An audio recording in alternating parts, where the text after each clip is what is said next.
Schönes Loch gebohrt, Herr Nachbar. Ja. Na, dann sehen wir uns jetzt hier öfters. So glücklich macht nur der Happy Deal von Citroën. Mit dem Citroën Berlingo inklusive vieler Extras schon für 14.990 € bei teilnehmenden Citroën-Partnern. Le cas, le caractère. Citroën.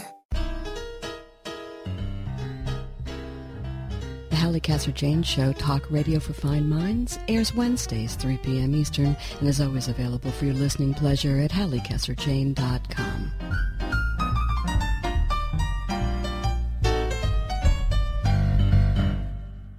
Thank you so much for being here. I am Hallie Casser-Jayne. Today on the Hallie Casser-Jayne Show, a look at the astonishing life and career of fashion and cultural tour de force, Coco Chanel, and a look at occupied Paris at the height of World War II. Joining me at my table is Rhonda K. Garelick, author of a sensational new biography of Chanel, Mademoiselle, Coco Chanel, and the Pulse of History, and architect by profession, author of The Paris Architect, Charles Belfour. But before we begin, a brief message from our sponsors. You are listening to the Hallie Casser-Jayne Show. The Hallie Casser-Jayne Show is always available online at HallieCasser-Jayne.com and a host of venues, including Blog Talk Radio. Be sure to visit us at our newest home on iHeartRadio. Today, the Hallie Casser-Jayne Show is brought to you by Audible.com, a leading provider of spoken audio information and entertainment. Listen to audiobooks whenever and wherever you want. If you want to listen to it, Audible has it. With over 150,000 titles in virtually every genre, you'll find what you're looking for. Get a free audiobook and 30-day trial today by signing up at www.audibletrial.com/The Hallie Casser-Jayne Show. Is someone you love living with frequent pain? Are they spending more time just sitting in a chair or lying in bed or going to the ER more often? Other than taking them to the doctor, you may not know what else to do. Treasure Coast Hospice can help in more ways than you may realize. Even if you don't think your loved one is ready for hospice care, their experts can evaluate your loved one's condition and direct you to the right resources in our community. Call Treasure Coast Hospice to learn more or visit tchospice.org.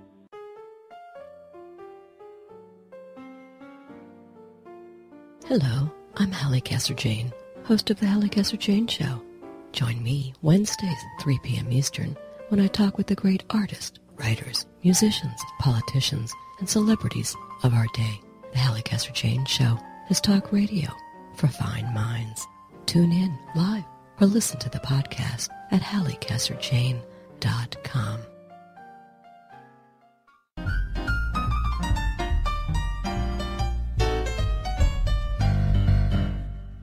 Certain lives are at once so exceptional and yet so in step with their historical moments that they illuminate cultural forces far beyond the scope of a single person. Such is the case with Coco Chanel, whose life offers one of the most fascinating tales of the 20th century, throwing into dramatic relief an era of war, fashion, ardent nationalism, and earth-shaking change. The subject of author Rhonda K. Garelick's new biography of Chanel, rated the top biography for Christmas 2014 by the Wall Street Journal, Mademoiselle Coco Chanel, and the Pulse of History. A brilliant work that for the first time, with wide-ranging and incisive historical scrutiny, unravels the mysteries of the poor orphan girl who became a global icon of both luxury and everyday style. Rhonda K. Garelick writes on fashion, performance, art, and cultural politics. She's the author of numerous books, and her work has also appeared in the New York Times, New York Newsday, International Herald Tribune, the Los Angeles Times, the Sydney Morning Herald, as well as in several journals and museum catalogs in the United States and Europe. She's a Guggenheim Fellow and has also received awards from the Getty Research Institute and more. Garelick received her BA and PhD in comparative literature and French from Yale University. Let's talk. So there has certainly been a number of biographies as well as film biopics that have explored the life of Coco Chanel. So I first wanted to ask you what you thought was missing from all of them. What sent Rhonda Garelick on the journey to uncover the story of Mademoiselle Coco Chanel? What sent me on this journey is that I don't think any other biography had considered that Chanel was much more than a fashion designer, but something of a world historical and political force, and with an influence on a globe's worth of women for over a century. No one had explained how such influence was even possible. And it's far beyond her talent as a designer. I have to say, starting just with your research, the back of this book is like 300 pages of all your notes. I was like, whoa. I mean, 5 countries? Exhaustive probing. I mean, how fascinating. Talk to me about that and the surprising discoveries you might have uncovered. That was the joy of writing such a book. To begin with, I'm trained as a scholar. I'm a university professor, and so I know how to do extensive research. And this was a passion project of mine. And I decided I was going to not just restrict myself to fashion research or research of Chanel alone, but of the entire global context of her work, which meant going to London's Imperial Museum, unlocking Romanov diaries that had never been read at Harvard's Houghton Museum and having them translated from the Russian. It meant traveling to a medieval village in Spain where I talked to people who had known a lover of hers and finding correspondence of hers at the Cambridge Archives in England.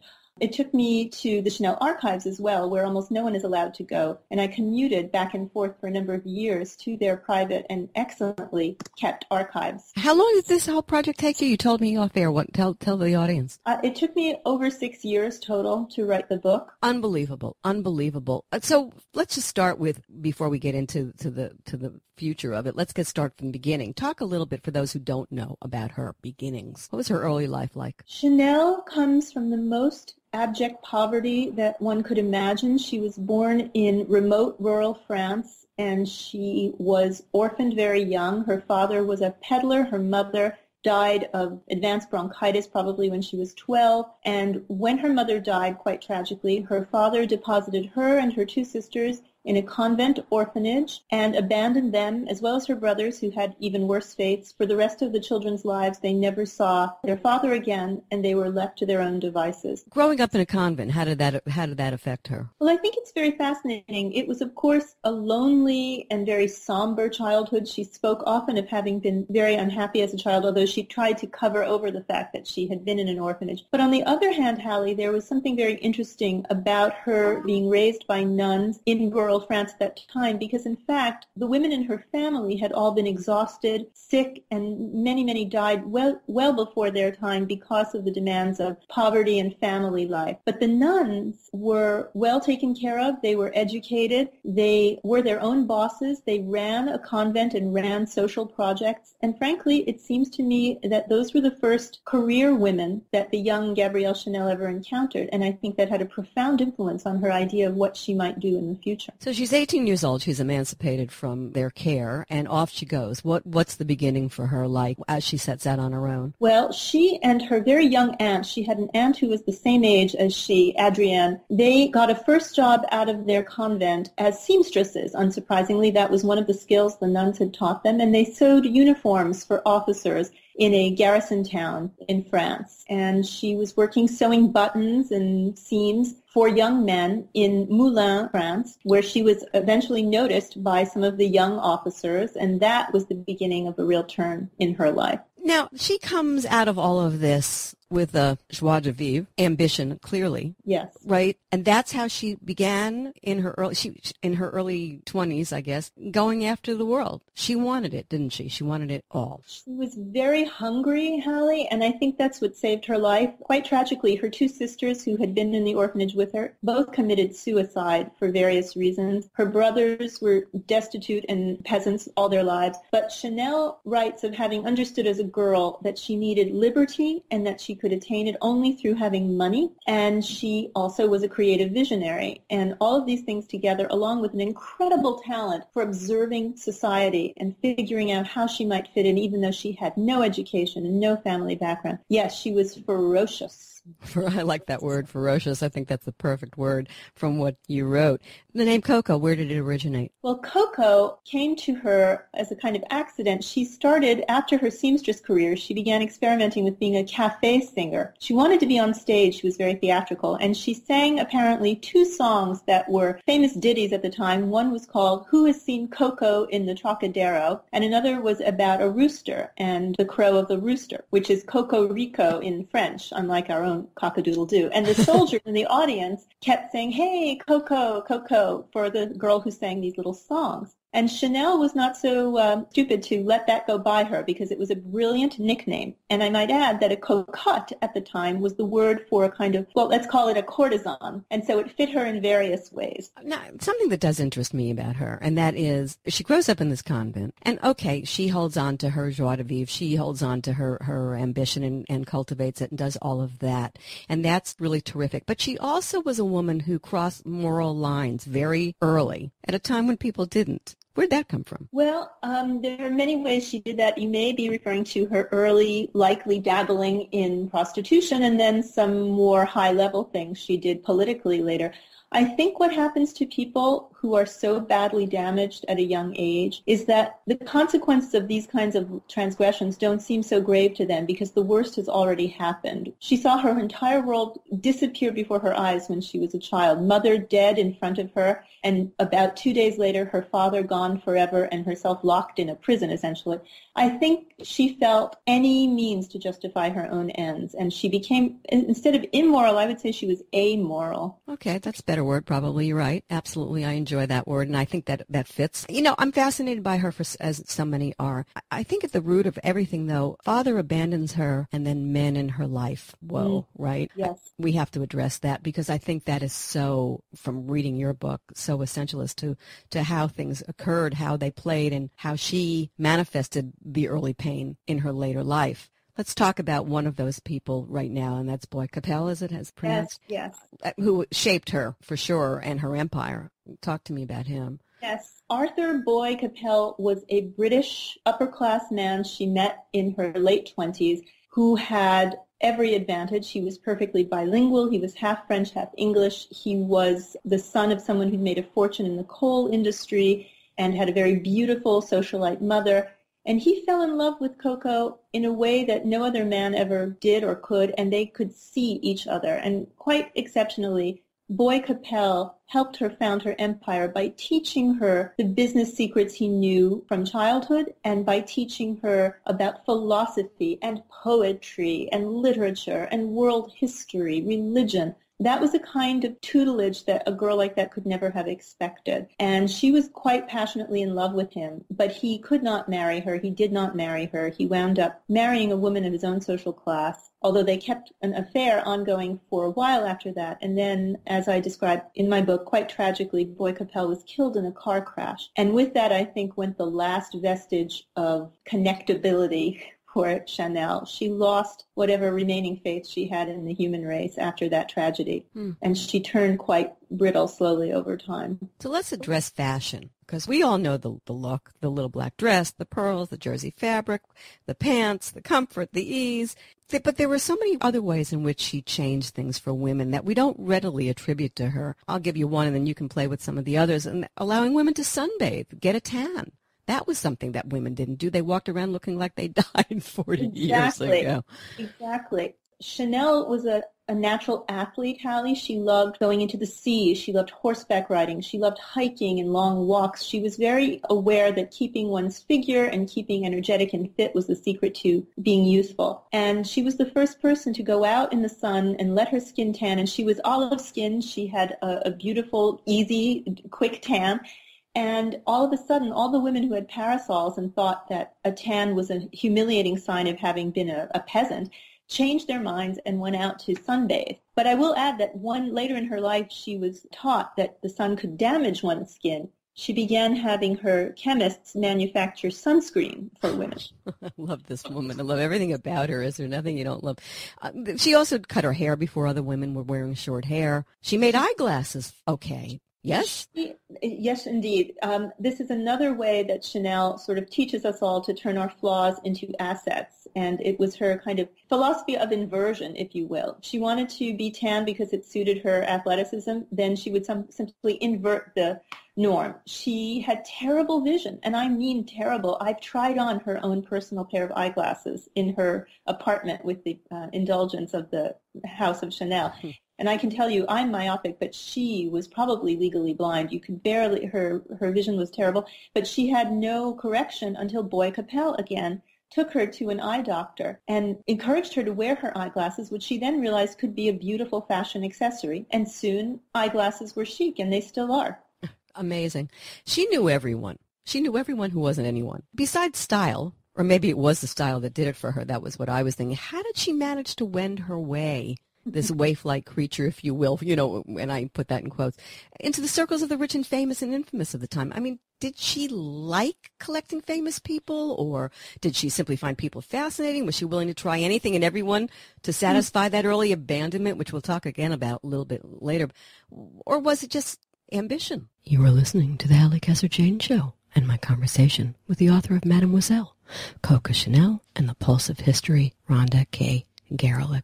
Visit us online at HallieCasser-Jayne.com. Well, I think the answer is a complicated braiding of all of the things you just mentioned. It began with her understanding that wealthy and powerful people could help her sell her clothes. Very simply, she invented a kind of word-of-mouth advertising before anyone knew what that was. She found beautiful society women and said, here, I'm giving you my clothes for free. Just wear them to parties. And they would wear them, and people would say, that's gorgeous, where did you get it? And then her name would be bandied around. And slowly it became acceptable to know one's dressmaker, which, of course, up until Chanel was unheard of. People didn't socialize with mere dressmakers. But then quite a bit more important than that, I think, is that she found herself among the modernist artists of Europe. And that was not just for social climbing reasons. There, I have to give her credit. She was truly an artist, and people like Picasso, Diaghilev, Misha Serre, Stravinsky, the list goes on and on. They recognized in her a kindred spirit. And because artists are always less concerned about social class than other people, they didn't mind welcoming into their circle a girl with no background. And she wound up collaborating with a lot of these artists on major productions that she costumed. She couldn't draw, by the way, could she? No, Hal. I mean, that's the most amazing part of this whole story, if you ask me, from an artist's point of view. That's correct. Chanel had no real couturier training. She could sew, but she could not draw a pattern, and she couldn't do the complicated stitching that couture requires. She would mold dresses and outfits on models, live models, using fabric. She was more of a sculptor or of an artisan than she was a traditional fashion designer. Unreal. Now, here's where your book is different from every other book that I've read about Coco Chanel, and why I love your book so much. Because you do put this woman in step with the historical time that she came from, and I think that really explains her in a depth that we probably never would have understood prior to that. But let's look at World War I and Chanel, and let's talk about her and politics and World War I and diplomacy. It's a lot to throw at you, but I want to get that in here because I think it's so essential to her story. Yes, thank you. That's actually a big part of the story that I don't think has been addressed. To begin with, she spent World War I in Deauville, where Boy Capel brought her to protect her from the front. And it was there that she began making her jersey costumes, her jersey ensembles. And jersey was a cheap fabric that had been used for men's underwear. There weren't a lot of materials available. And at that very time, women were starting to work in a way they hadn't before World War I. They were doing jobs that men had done before, and simple, easy, lightweight outfits were crucial to these women. And there was Chanel providing exactly such outfits at a time when they were needed. She saw the need, she understood the relationship between what was going on in the world politically and what material culture, what women's clothes needed to do to respond. It was also a time, because women were entering the workplace, when a lot of the restrictions on women's freedoms were falling away. Women were suddenly going out. I'm talking about upper class women, of course. Mm-hmm. They were going out alone in public. They were working. They were doing exercise. They were replacing men in jobs, and they didn't care as much for the old decorum. And that allowed Chanel more social mobility, but she also responded with outfits that corresponded to a less constrictive view of women's existence. Unreal.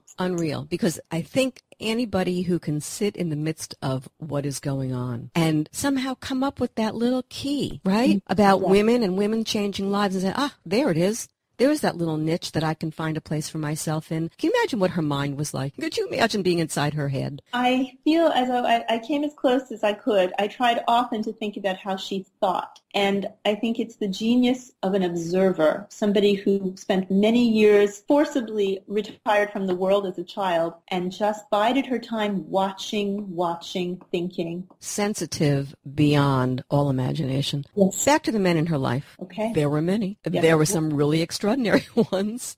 There- You want to talk about that? Sure. It's hard to know where to begin. After the death of her beloved Capelle, Chanel kind of plunged into a life of quite wild and exciting dating. It's true. She dated a Romanov Duke, Grand Duke Dmitry Romanov, who had been a direct descendant of the Tsars and was the nephew of the last Tsar of Russia. And he was in exile in Paris at the time. He was also one of the two murderers of Rasputin, and so had a quite nefarious past, but he opened to her imagination the beauty and the wonders of the Romanov dynasty. I'm talking about jewels and fabric and luxury beyond compare, but at the same time, he was in exile and hoping to return to a restored monarchy after the Bolshevik Revolution, and it turns out, according to correspondent's Eye on Earth, Chanel thought she might marry this duke and then become the Empress of Russia. Love it.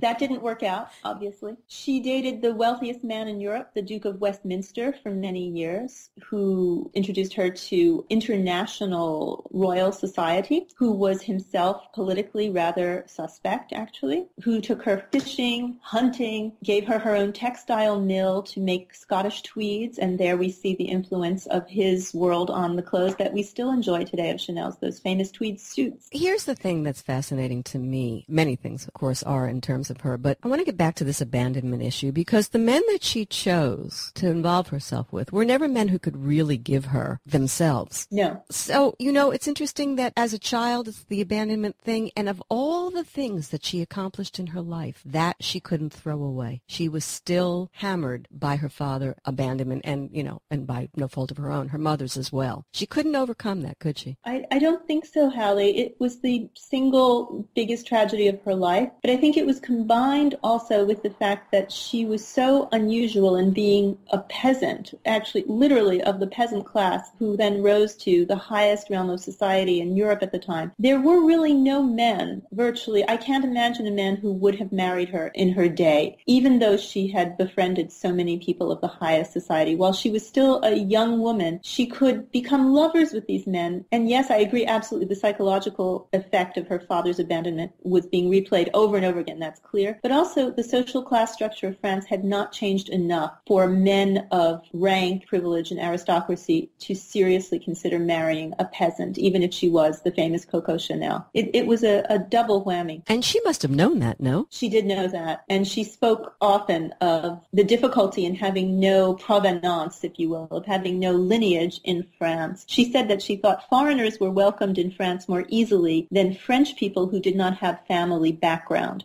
Fascinating. What was it about her, seriously, that so enamored people of her? What, is it nameable? I've thought a lot about that. I think Chanel was a genius at emulation. And when I say emulation, I mean that she could play both sides of the drama of emulation, which involves copying someone and creating something that other people desperately want to copy themselves. It's a theatrical game. It's part charisma, part savvy, and then a kind of X factor that, yes, maybe we cannot name, but I think she drew people to her by knowing how to mirror them in a way, and then somehow altering whatever it was she was mirroring to make them suddenly want to be like her. And she did it over and over and over again. She had a vampire-like quality, really. Oh, that's an interesting choice of words, my friend. My goodness, vampire. Let's talk Chanel and anti-Semitism and Nazism and fascism. And you were warned about looking into the politics of Chanel, weren't you? Multiple times, yes. And I like a girl who says, too bad, I'm going there. You went there. Talk to me.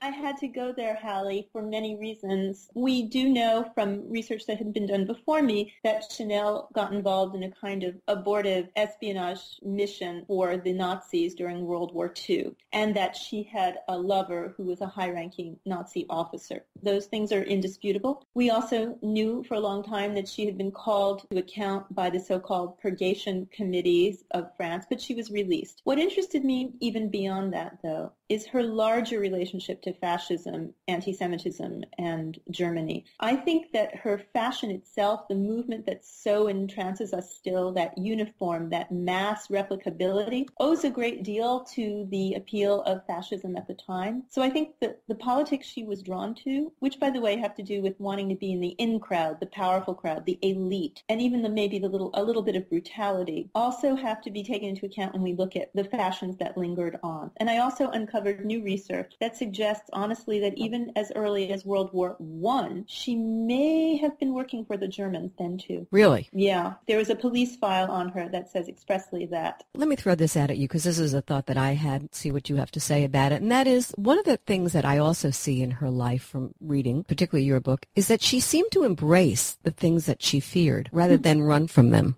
That's a brilliant observation. I hadn't put it to myself that way, but I think that's correct. And I can, as soon as you say that, I see that I agree with you.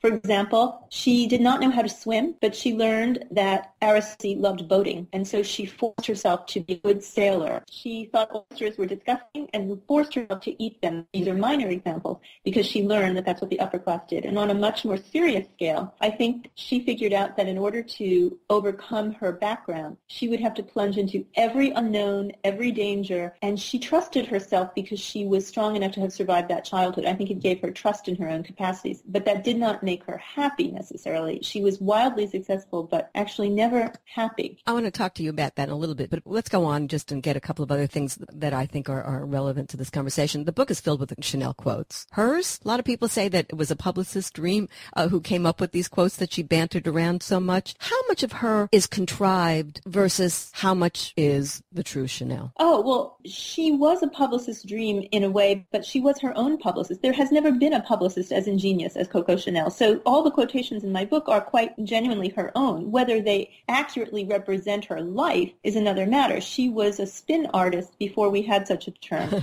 And she was a brilliant woman who was quite snappy with a line, according to everyone who knew her. She could throw back a retort very quickly. Her description of her life, her autobiographical remarks, were never to be taken literally. Control. Pretty controlling lady, huh? Don't you like understatement? Is that understatement on my part?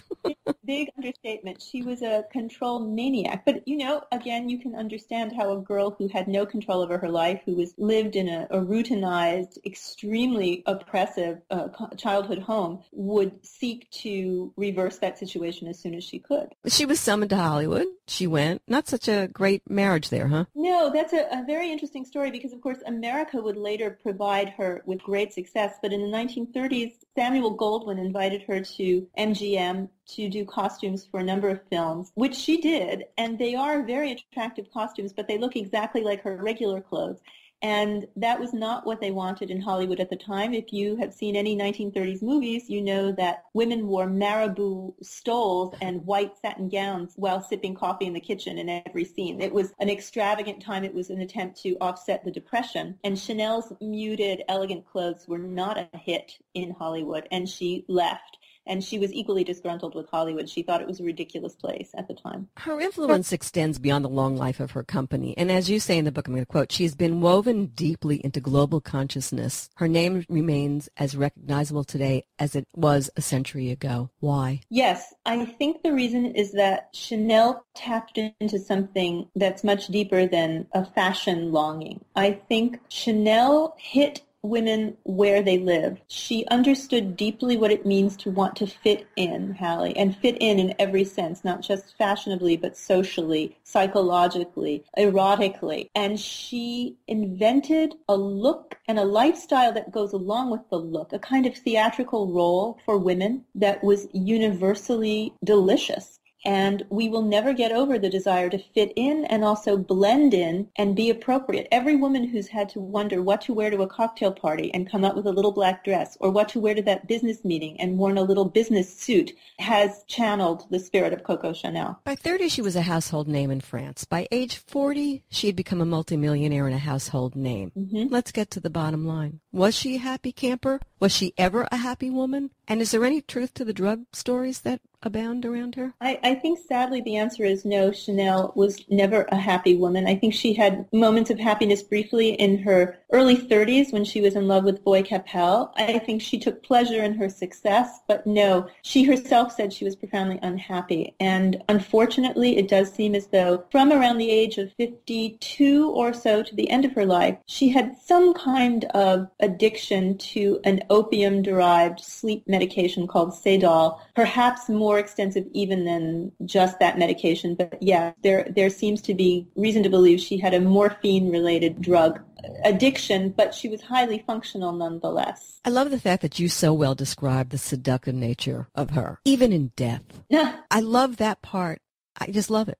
How other biographers have been seduced by her, and you were honest to say that you too had to fight succumbing to her influence, even in death. So what does that say about the power of this woman? Well, I think it's about a power she harnessed that was bigger than herself. And I do say honestly early on in the book that any one of us women who've been raised reading fashion magazines cannot help feeling seduced. When I was invited to meet with Chanel executives and I got to walk up those stairs, the famous carpeted spiral staircase at the House of Chanel, and sat on the couch, I was thrilled like a teenager. And even now when I tell people I've written a book on Chanel, there's a little excited feeling about the name. I think it's because it's more about longings within us. She just came along at a historical moment when I like to say the granite pillars of society were just beginning to loosen up a little bit, and she squeezed through and created a new way of being for women of the industrialized world. And we associate it all with her, although it was bigger than she was. She just was a kind of medium, a kind of almost mystical channeler of it. And that's why it still holds today. What about regrets? Do you think she had regrets, or do you think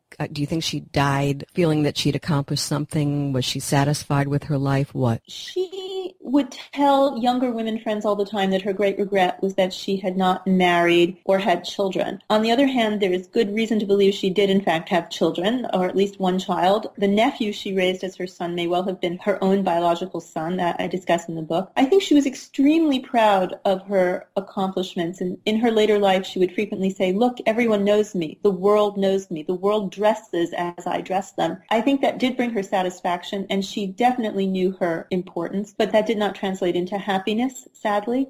Your editor, after having read an early version of Mademoiselle, said to you, Coco is the hole in the center of her own story. And you agreed. I think you're explaining what you both meant by that revelation. Will explain to us the magic that was Coco Chanel, as well as the enchantment that is so much a part of her legacy. Talk to me about that statement. Fascinating statement. You mean about her being the hole in her own story? Yeah. Yes. Chanel covered her tracks constantly, like a fearful animal might. She asked her correspondents to burn her letters. There is reason to believe that she paid certain people to destroy birth records, the records of her convent years. It's very likely she bribed or paid people to destroy any correspondence. She lied constantly about her early years and indeed about her entire life, and she told constantly changing fictions about what she had been doing. And so to try to reconstruct a biography of Coco Chanel is essentially to run after a missing person, to try to draw a blank, literally, to draw a blank space. And my editor saw that in an early version of the book and asked me to address it, and she couldn't tell me how. She even said, I can't tell you what to do, and what I realized I had to do was make that the story. The biography of Coco Chanel is the biography of how this blank space was constructed, because in the end I realized it is the blank space that Chanel created to allow all of us to insert our own face into. That was the appeal. She entered into a kind of dialogue with all of us, leaving space for our own identity in her iconic persona that was for sale for the whole globe. So at the end of the day, did she measure up to your expectations? Oh, goodness. I think she surpassed all my expectations, which doesn't mean that I like her all that much. You don't? Well, I don't think we would have been good friends, but I truly marvel at her, Hallie. I do not know a story of a woman's life that compares to this. I've been speaking with Rhonda K. Gerlich, author of Mademoiselle Coco Chanel and the Pulse of History, by way of Random House. The book, fashion icon Diane von Furstenberg listed as her favorite book of 2014. For more information on Rhonda and her work, visit her website at rhondagerlich.com.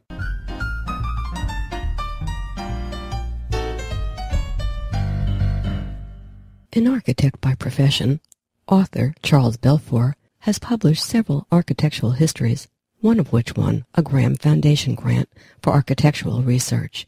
He graduated from the Pratt Institute and Columbia University, and he taught at Pratt as well as at Goucher College in Baltimore, Maryland. His area of specialty is historic preservation. A freelance writer for the Baltimore Sun and the New York Times, The Paris Architect is his debut novel. The year is 1942. The place, Paris, where gifted architect Lucien Bernard accepts a commission that will bring him a great deal of money, and maybe get him killed. But if he's clever enough, he'll avoid any trouble. All he has to do is design a secret hiding place for a wealthy Jewish man, a space so invisible that even the most determined German officer won't find it. He sorely needs the money, and outwitting the Nazis who have occupied his beloved city is a challenge he can't resist. But when one of his hiding places fails horribly, and the problem of where to hide a Jew becomes terribly personal, Lucien can no longer ignore what's at stake. The Paris architect asks us to consider what we owe each other and just how far we'll go to make things right. Let's talk. So, Charles, I've got to start with this. What could be more horrible than what happened in World War II? And in world history, not much. And yet we find ourselves desiring to go back to that time. Writing historical novels about the Nazi era has become almost a business. First, as a writer, why the need to go there? Well, it's still a fascinating time. And for me, it was just a time and place where I could set up an interesting plot that revolved around architecture. Okay. Equally, I'm curious what you think readers are so drawn to in the stories about that time. Did you think about that before you wrote the book? I knew that there's really a large World War II readership. People are still fascinated by that time. There's still movies made about it. It seems it just keeps on going. And I thought that was a popular, period of time that people were interested in. So you didn't have any real, attraction to it, or you did? No, I really didn't. Okay, that's interesting. You're an architect. Was it the architect who wanted to write a story, or the writer in you who wanted to write the story where your architectural training could come into play? Which was it? It was the writer part of me. Uh-huh. I had written some nonfiction, and I wanted to take a stab at writing fiction. And I knew that I wanted to have architecture as the basis of the plots. That was the whole premise. And I just went from there, searching for a plot idea, to spin a story off of. So what was the inspiration for the Paris architect? I came across a historical item that during the reign of Elizabeth I, these things that were called priest holes were built to hide priests. At that time, Catholicism was banned and priests weren't allowed to say Mass. And so if the Queen's soldiers came to raid the house where they were staying, they could just hide in these temporary hiding places till they left. And so I just transposed the idea to World War II, Paris. Your family, your mom was in Paris during the war or in Europe during the war? Talk to me about that. She was in Europe during the war, and she was in Poland, and she was just a teenager, and then she had been put into a labor camp, like a factory, to work for the Germans. Why her? They just would randomly, pick people, force people to go into these factories. The Germans needed lots of people to produce material for the war. And she wasn't Jewish, right? No, she wasn't Jewish. Right, and I think that's important because I think everybody seems to think it was only the Jews who were under the thumb of these people, and certainly mostly Jews were, but there were others as well who wound up getting caught up in the grossness of the situation. The story takes place in occupied Paris in 1942. Paris. I love Paris. I assume you've been to Paris, yes? Mm-hmm. Yes. I wasn't there while I was writing the book, though. Lots of people asked me that. So, but I'd been there before. It's an architect's dream, right? Mm-hmm. I don't know if it's... I think it's the most beautiful city in the world. And Washington, D.C. isn't bad. Didn't the same architect have something to do with both cities? But it's got to be a dream as a writer who is also an architect. I don't know what kind of architect you are. I'll ask you that. To have that as a character almost in this novel, was that just a lot of fun? Yeah, I enjoyed the particular section of Paris that I based the book on, and going up the boulevards and looking at the architecture, all the apartment blocks and the way the city was planned. It is the most beautiful city in the world. What kind of architectural design do you do? I specialize in historic preservation, so I work on these old buildings, like old factories or old firehouses, and recycle them into new uses, that type of thing. Oh, I love that. So I either work as an architect or as a historic preservation consultant. Okay. So that certainly was something that you could apply to this wonderful little book that you've written. Important to your story are the occupied, how they behaved as they watched the horrors that the Nazis were perpetrating on the Jews and others. Your thoughts? I had done lots of research on everyday life during the occupation in Paris, and I wanted to get those details into the book about people were continually hungry because there just wasn't enough food, and people were always scared because they could just disappear one day, or someone in their family could just disappear. And so it was hunger and fear that pervaded their lives during that period. Well, in all that research that you did, was there anything that you found that you hadn't known that you found utterly shocking? One thing is that if a Gentile spouse was married and had a Jewish, wife or husband, lots of times they would abandon them because they were going to lose their job or they felt that they were going to face a hardship, and they would just walk away from the spouse. That was probably the most, shocking thing. Wow. I sometimes think that anti-Semitism has become almost genetic. It's like the genes have been altered by the years of the scourge being passed down through families. You are listening to the Hallie Casser-Jayne Show and my conversation with the author of The Paris Architect, Charles Belfour. Visit us online at HallieCasser-Jayne.com. Let's talk about your main character, Lucien, as the novel begins. His personality is basically an indifferent person, a self-centered person. And also, explained in the book, France was an anti-Semitic country, and this kind of anti-Semitism was just passed down, from generation to generation. It's a Catholic country, a Christian country, so there was a lot of anti-Semitism that, just continued to persist generation after generation. So, he was a product of that. Okay, so he was an architect. He's your architect. Talk to me about the main part of the story and him and what happens. Well, during the war there was absolutely no work, and he gets a phone call from a wealthy man, and he goes to this apartment, and he thinks he's going to get a job to remodel the apartment, but then he finds out when the industrialist offers him money to design a hiding place for a Jew. And first he doesn't want to do it because he can die, helping Jews. And then he thinks about it, and then he needs the money because he's offered a lot of money. And also there's the challenge in it, in outwitting the Germans. And so those two factors, persuade him to design his first hiding place for a Jew. Did you like him as a character? In the beginning, I didn't. I wanted him to change and discover sort of a sense of humanity about himself and become a better person throughout by the end of the novel. But, I liked, the architectural side of him that he wanted to design. He wanted to design so bad that he would design for the Germans, design factories for them. He was so hungry to show his talent. And so I could understand that part, and I could understand his love for architecture. So they worked on two levels there. There's silence and there's collaboration. Is one any more excusable than the other? Because that does come up in the book. I'm sorry, what? I said there's silence. One can be just silent and look the other way. And then there's collaboration. And I said, is one more excusable than the other? Yeah, people looked the other way. They didn't want to know what was going on. Collaboration is a completely different thing. Is when you often receive some reward, for helping the enemy.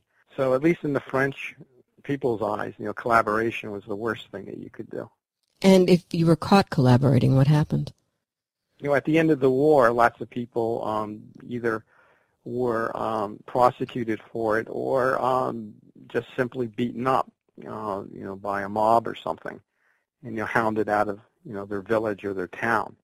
So the collaborationists paid a price for their decision. Fear, suspicion, horror, danger, suspense all ignite in The Paris Architect. So I get back to our fascination and joy of reading things about the Nazi era. I wonder sometimes if perhaps guilt for what happened to others doesn't play into some of this interest in this particular period of time, that we want to put ourselves through the same fear and compendium of emotions, maybe to purge and maybe to share. And I wonder if any of those things crossed your mind in creating these characters or in writing this book for you. No, I had no, sense of guilt when I was writing the book at all. No, not you, the guilt, your characters. I'm sorry. Not you, the characters. Okay. The characters? Yeah, putting them through. I guess in some cases, maybe the old French priest who hid Jewish children, maybe there was some sense of guilt in what he did, and then maybe the Manet, the wealthy industrialist, felt some sort of sense of guilt over watching what was happening to the Jews in Paris. That probably played into it a bit. The opposites in this book are fascinating. There's the beauty of Paris, and there's the horror that's going on. And it's as if the two worlds were colliding, and they were. And did you think about that? And did you think about how you could convey that, or was that just something that happened, showed up? Well, the beauty of Paris, the streets and everything, and then you have like the scenes of torture by the Gestapo, where they do unspeakable things to get people to talk.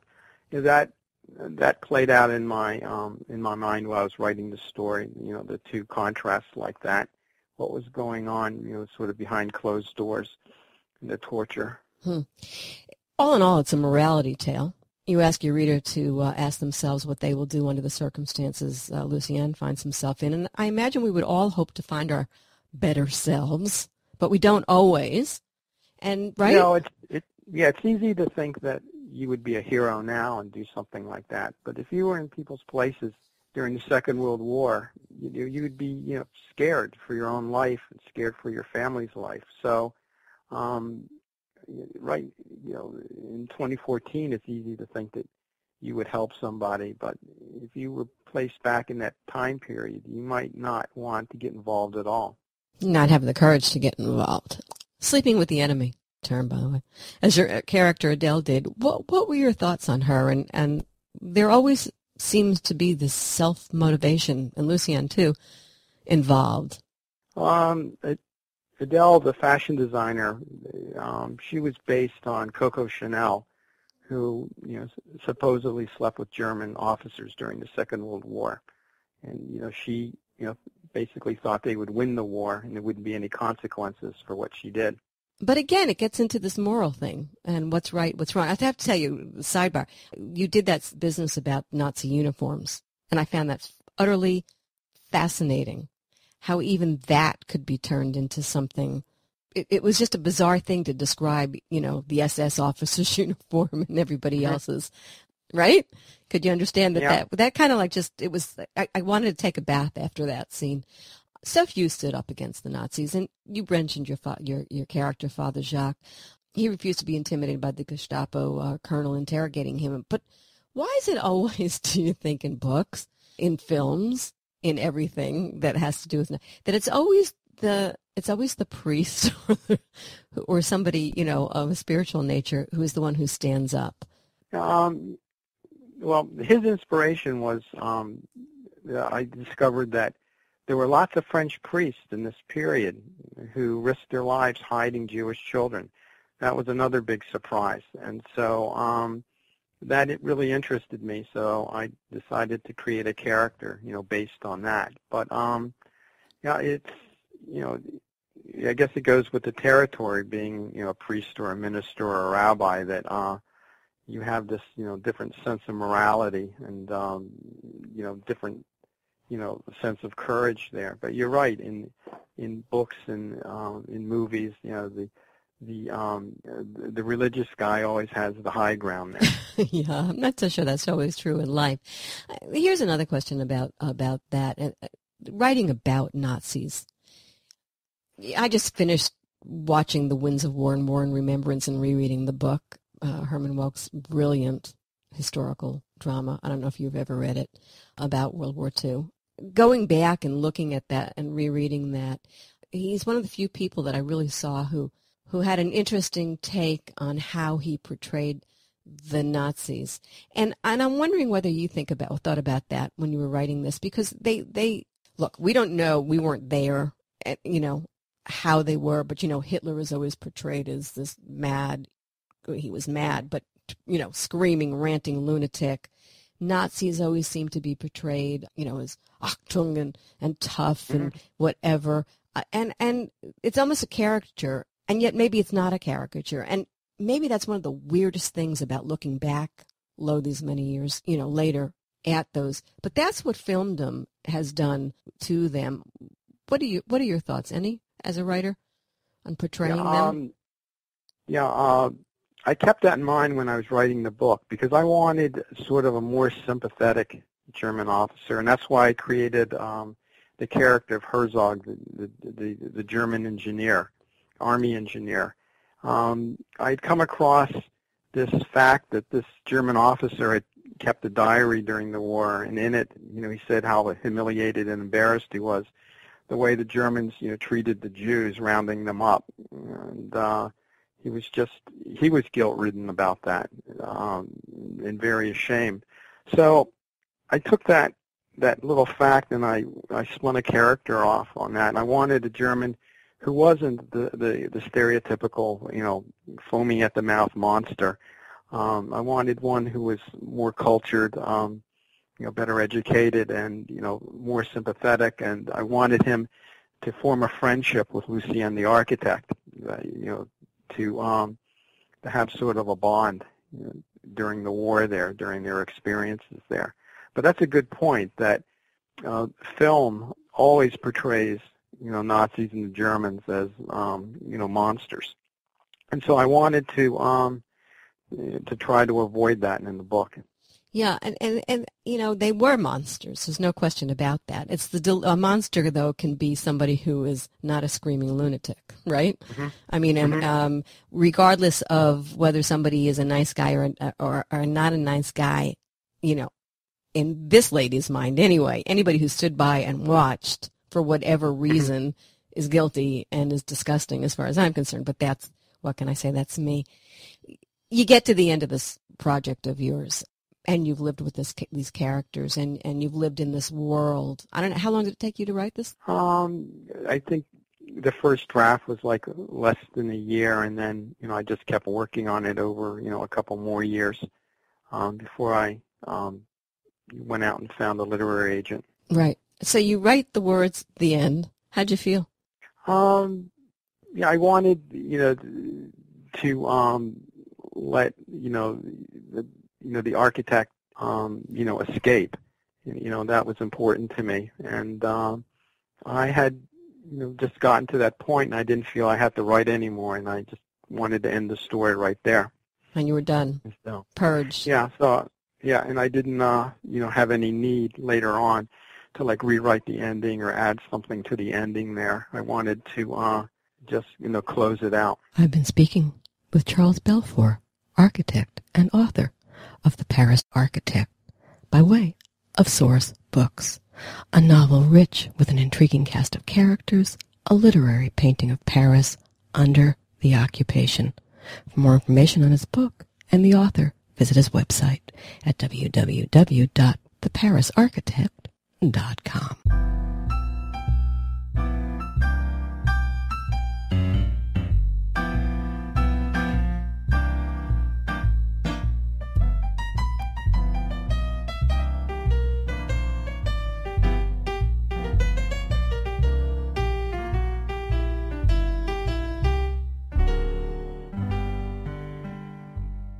Before I go, I want to remind everyone that podcasts of current and past shows are always available to listen to free on iTunes under The Hallie Casser-Jayne Show. The Hallie Casser-Jayne Show is also available for download via Spreaker.com, Stitcher.com, BlogTalkRadio.com, and a host of other venues. Google The Hallie Casser-Jayne Show, and you will find us. Of course, podcasts of our shows, both past and present, are always posted for your listening pleasure at HallieCasser-Jayne.com, which I hope you'll visit often for the latest information on our upcoming segments. Oh, and while you're at HallieCasser-Jayne.com, don't forget to visit my blog to read my latest musings. I'll be back next week, same time, 3 p.m. Eastern, for another edition of the Hallie Casser-Jayne Show, Talk Radio for Fine Minds, brought to you by Audible.com. Get a free audiobook download at www.audibletrial.com/The Hallie Casser-Jayne Show. Audible.com features over 100,000 titles to choose from for your iPhone, Android, Kindle, or MP3 player. Stay in touch, won't you? Remember, that's HallieCasser-Jayne.com. Discover us on Facebook at Hallie Casser-Jayne and on Twitter at HallieCJ. I love to hear from you. So, till we meet again, this is Hallie Casser-Jayne. It's a wrap.